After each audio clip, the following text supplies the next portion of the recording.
Let's find vertical asymptotes of the rational function.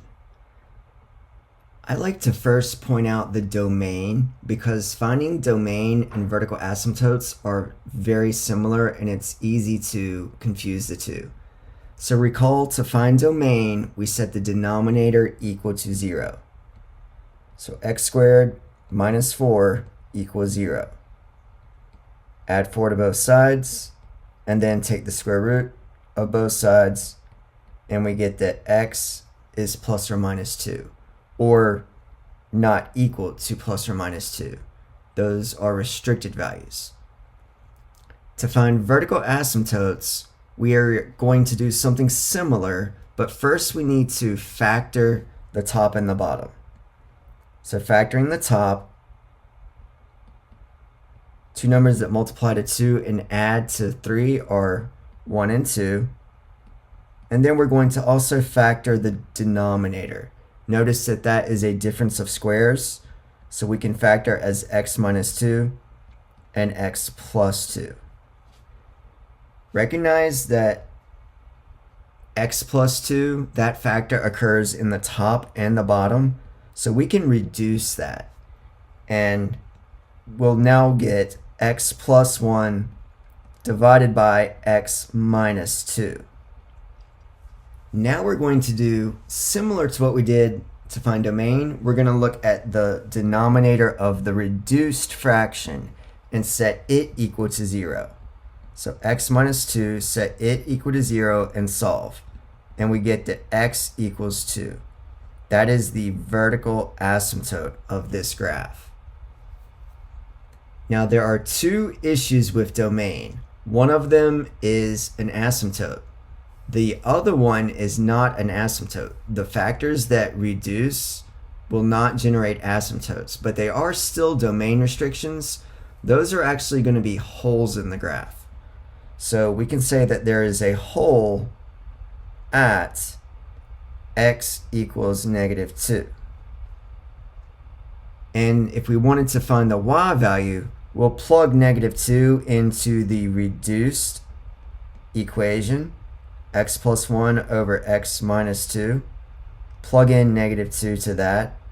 So we'll have negative 2 plus 1 over negative 2 minus 2.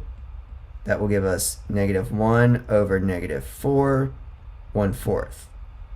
So we can actually say that the hole is the point negative 2, 1/4.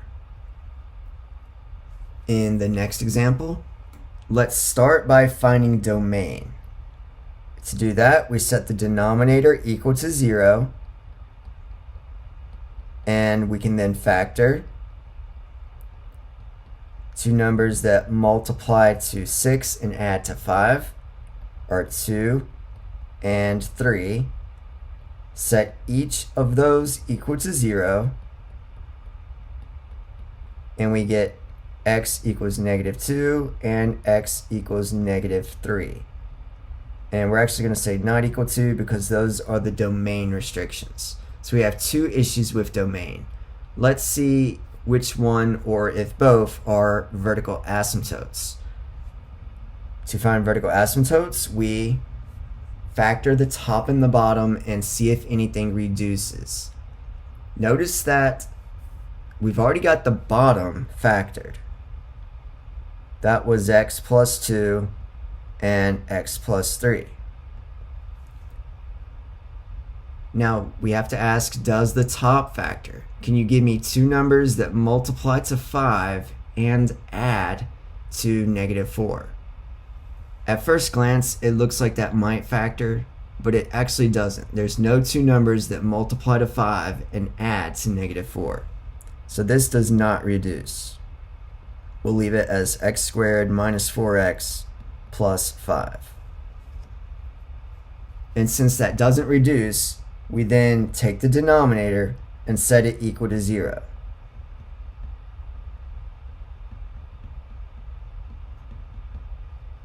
Set each factor equal to 0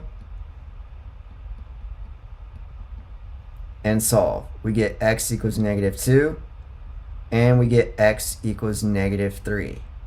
And both of these are vertical asymptotes. In this example, we don't have any holes in the graph because none of the factors reduced or canceled. Both issues with domain are caused by vertical asymptotes.